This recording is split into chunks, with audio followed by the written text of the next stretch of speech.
Hi guys, this is Vishal here from Derived. So in this video we will understand how to save the values of derived fields. So derived fields are the fields on a collection where you calculate something on the runtime, right? So let's say you want to calculate some values, maybe combine two fields, and everything happens on the runtime. But there are several scenarios where you want to store them permanently. Okay, so that if some changes happen in the future, it should not impact the old records. So let's see how this can be done. So I have a collection called product and it has couple of fields, name, description, manufacturing date, price, shipping charge, all these things, right? In the same collection I have a try field which basically calculates tax. So tax gets calculated from the product price and tax is 25% of the product price. So let's see how this data is getting displayed, and then we'll see how to store the values. Okay, so let's just first display this data. So the page here is here. I'll just go and drop a simple data table and I'll just show me all the values from product. Okay, it is displaying all these things. So let's go and check the preview. So it is displaying some things. Okay, so I'll remove this image. Sold out. Okay, price. Now let's add few more columns. So here I want to display the tax. As I mentioned, we already have a try field which is calculating tax. Okay, and we also have one try field which is calculating the total amount, which is tax plus shipping charge plus the actual price of the product. Okay, now let's see how these fields looks like.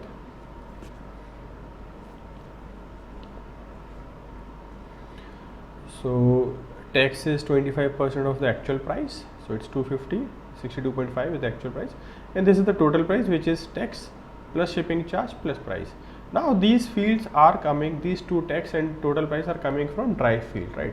So they don't get saved, they just get calculated on the runtime, gets displayed, and that's all. Now I want to persist it.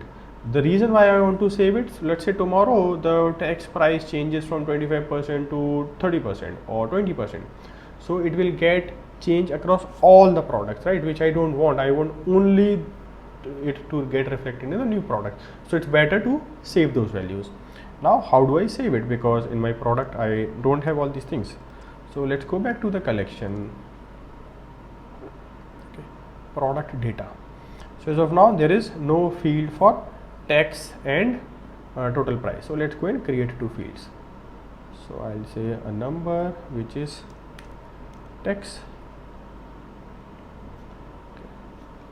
Okay, so since we already have a field, a try field with the name text, so it's not allowing me. So let's create another field, text field F. Okay, and let's one more field which is again a number. Let's say total price F.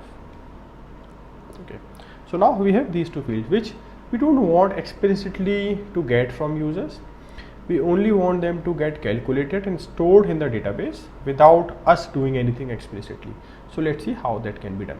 So either you can calculate it while creating a new product, or you can calculate it while editing a new product or updating, or you can calculate it both the times, right? So whenever the price changes, the total tax or the total price should also get changed, or whenever a new product is getting created, so it should calculate on the basis of the price and the tax rate. So let's see how this can be done.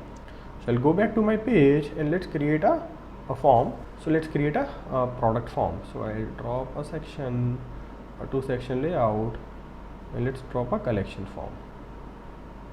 Here I'll say product. Event will not bind because first we'll create event and then we'll come back here. Okay, so tax I don't want to ask user. It should get calculated on the basis of drive fields and then should get saved automatically. Right, so all these things I'll just remove. So let's go create an event and we'll come back here. So I'll go to my event, create an event. I'll just save product and calculate tax and total price. Okay, now what I'll do, I'll go to the collection and say save data. So I'll just save data of product. Okay, saved.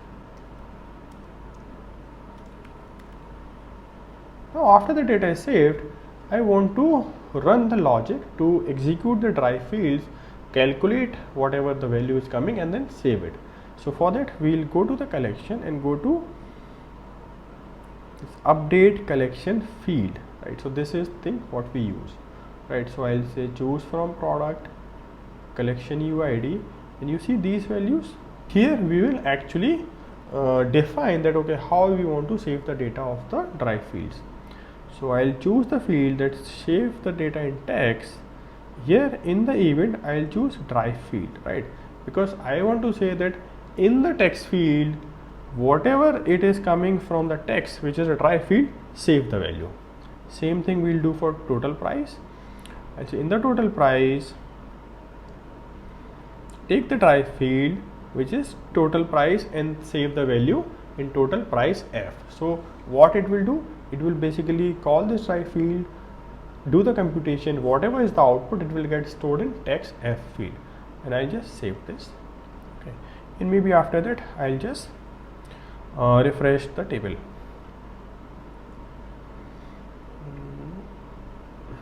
Home page and refresh the table, and that's all. Now we will go and bind this event to the collection form which we created. I'll go back to my home, and in the event I'll choose the event which we just created, which is save product and calculate tax and total price and save it, right? So I'll just save it. Now let's view it.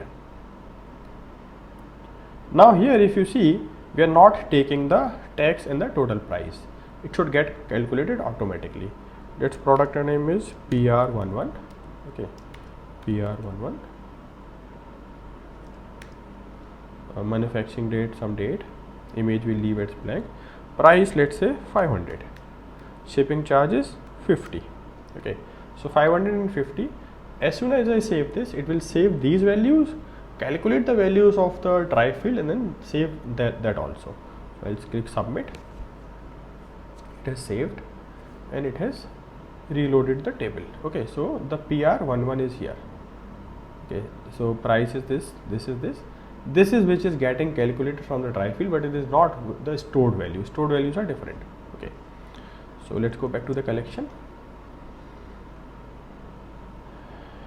Okay, so now you see it has actually calculated this and stored it in the dry fields, which is total F and total price.